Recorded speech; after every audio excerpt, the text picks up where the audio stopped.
4, 3, 2, 1।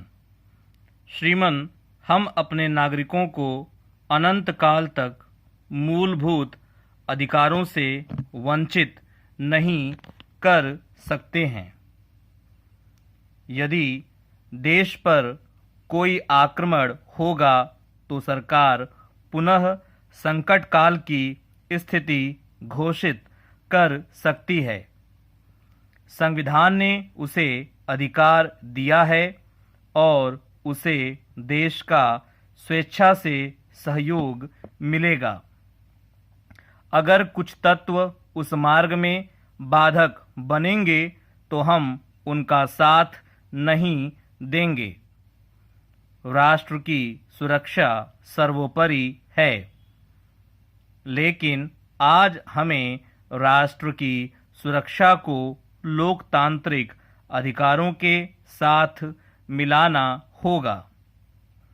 गृहमंत्री महोदय कहते हैं कि कुछ क्षेत्रों में संकट काल की स्थिति रहेगी, मूलभूत अधिकारों का स्थगन होगा और शेष भारत में पूरी छूट होगी।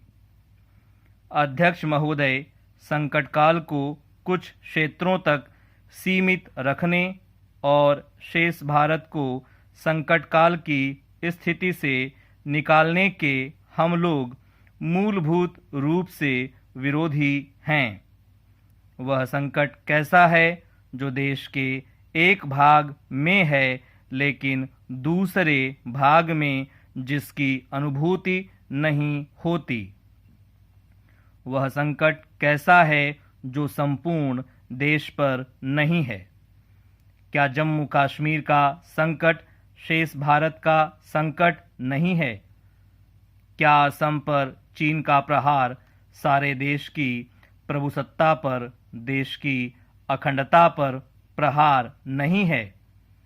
यदि हम एक राष्ट्रीयता की कल्पना में विश्वास करते हैं तथा कश्मीर से लेकर कन्याकुमारी तक संपूर्ण राष्ट्र को कंधे से कंधा लगाकर खड़ा करना चाहते हैं तो संकट काल को कुछ क्षेत्रों में सीमित रखने की कल्पना भ्रामक है। यह कभी घातक सिद्ध हो सकती है। इसका त्याग करना चाहिए। अध्यक्ष महोदय, हमारी सरकारों के पास पर्याप्त अधिकार हैं। गृह मंत्री महोदय, शायद संकट काल की स्थिति को अब जम्मू कश्मीर, पंजाब, असम, नेपाल और बंगाल तक सीमित रखना चाहते होंगे का प्रयोग मैं जानबूझकर कर रहा हूं क्योंकि उन्होंने अपना इरादा अभी तक बताया नहीं है। कौन से सेंसिटिव एरियाज हैं?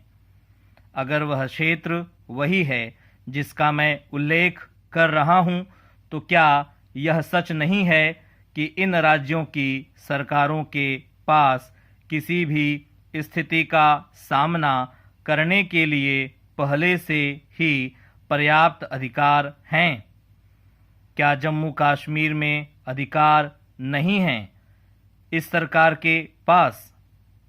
नेपाल और नागालैंड के लिए यह सरकार पहले से विशेषाधिकार ले चुकी हैं।